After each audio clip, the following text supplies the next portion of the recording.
Il existe au sein de notre galaxie des planètes qui errent sans but dans l'espace interstellaire. Ils n'ont aucune destination, aucune orbite particulière à part celle de tourner autour de la Voie lactée.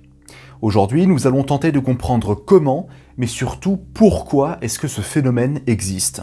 En 2017, les astronomes font la découverte d'un objet céleste très étrange, qu'ils ont baptisé Oumuamua, ça vient de l'hawaïen. C'est un objet céleste s'approchant de nous et arrivant tout droit de l'espace interstellaire. C'est le premier dans son genre à être détecté.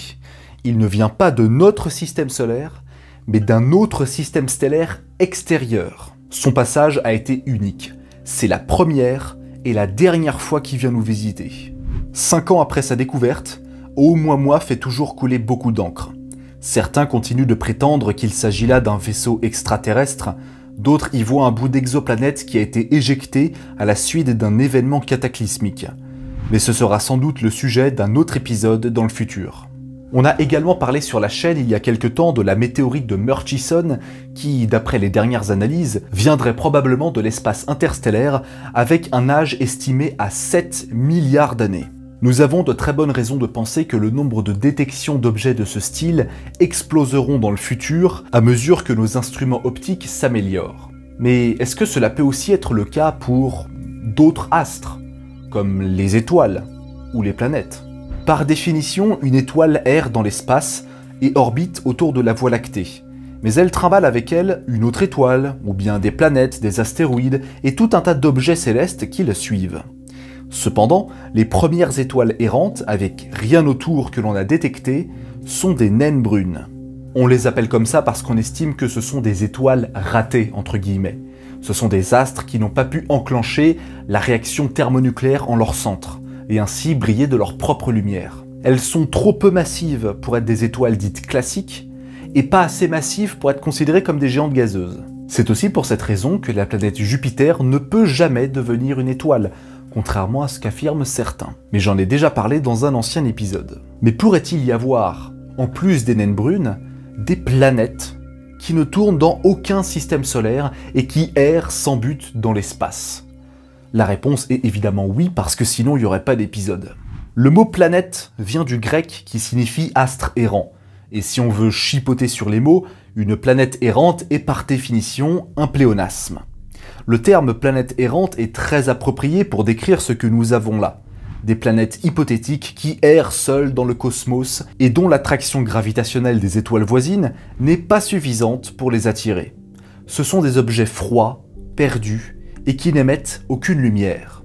En 2011, le physicien japonais Takehiro Sumi publie une étude dans la revue scientifique Nature sur laquelle il bossait depuis 2006. Son but ? Détecter des planètes errantes au sein du bulbe galactique, en gros le centre de la Voie lactée, à l'aide d'une technique très particulière que l'on appelle la microlentille gravitationnelle. Mais pour vous expliquer un tel procédé, je dois d'abord vous expliquer ce qu'est une lentille gravitationnelle. Selon les lois de la relativité générale, n'importe quel objet dans l'univers courbe l'espace-temps. Les astres les plus massifs, comme les trous noirs ou les galaxies, courbent tellement l'espace-temps qu'ils peuvent aussi dévier les rayons lumineux, c'est-à-dire attirer légèrement les photons. Cela leur permet donc de courber la trajectoire de la lumière, un peu à la manière d'un mirage. Et c'est très intéressant quand on sait que de base, la lumière file tout droit dans l'espace, en tout cas dans le vide. Et c'est comme ça qu'on arrive à détecter des objets qui, du point de vue de la Terre, sont cachés par un autre corps céleste qu'eux. Vous voyez cet anneau bleu autour de la galaxie lenticulaire au centre de l'image ? Ce n'est pas un anneau. C'est une galaxie dont la lumière a été déformée à cause du machin au centre, parce que ce dernier est supermassif.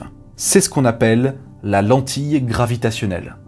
Et la micro-lentille gravitationnelle fonctionne sur le même principe, mais pour détecter des objets plus légers, comme des planètes.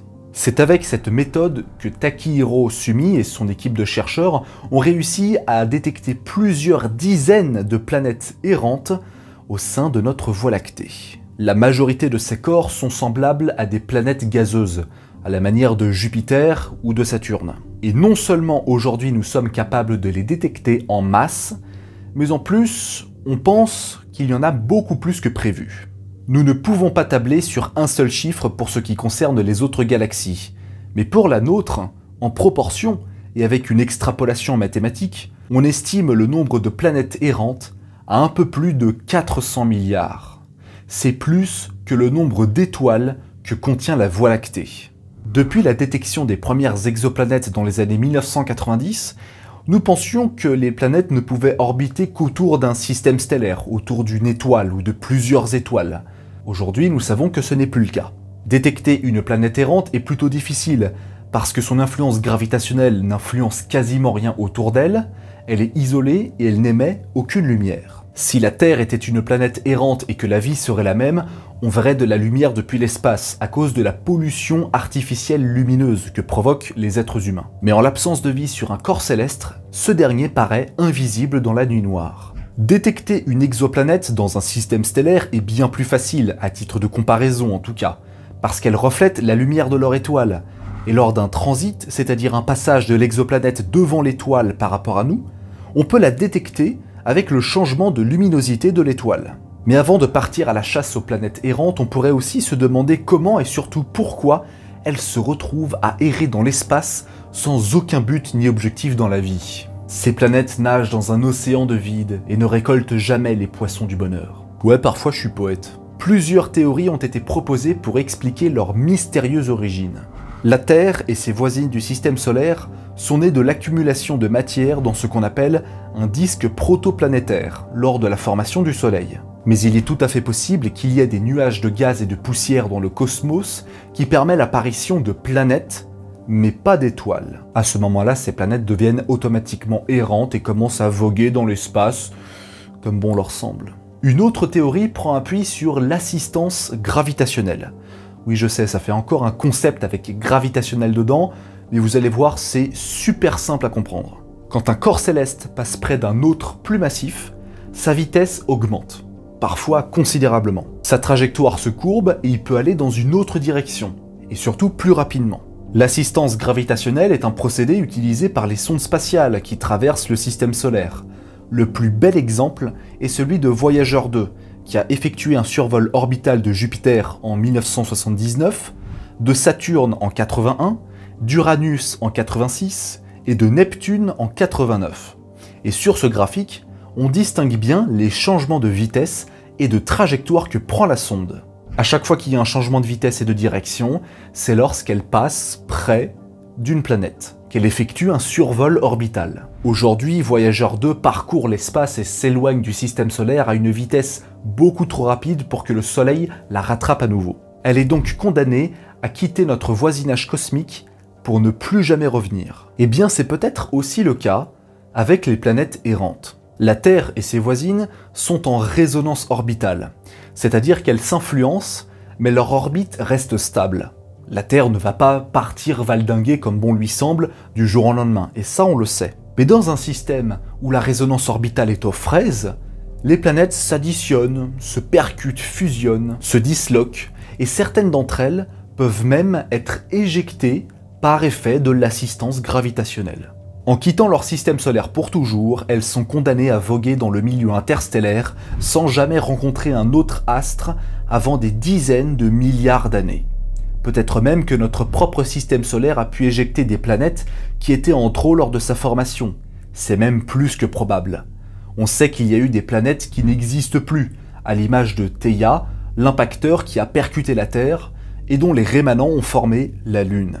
Maintenant, une autre question se pose. Est-ce qu'une planète errante pourrait avoir une atmosphère ? Normalement oui, en tout cas si sa gravité est suffisamment massive pour retenir une atmosphère suffisamment dense. Seulement, en l'absence de lumière ou de photosynthèse, n'espérez pas y trouver une vie extraterrestre, et encore moins une civilisation galactique ou je sais pas quoi. En tout cas, pas de vie qui proviendrait directement de cette planète. À moins que l'image que nous avons de la vie évolue dans le futur et que ça ouvre à d'autres perspectives. Et si vous voulez plus de mystères de ce style, vous pouvez toujours regarder ma vidéo sur la météorite de Murchison. En attendant, vous pouvez toujours vous abonner, partager mon travail s'il vous plaît, mettre un petit pouce bleu, un commentaire et surtout activer la notification pour ne pas rater les prochains épisodes. À très bientôt.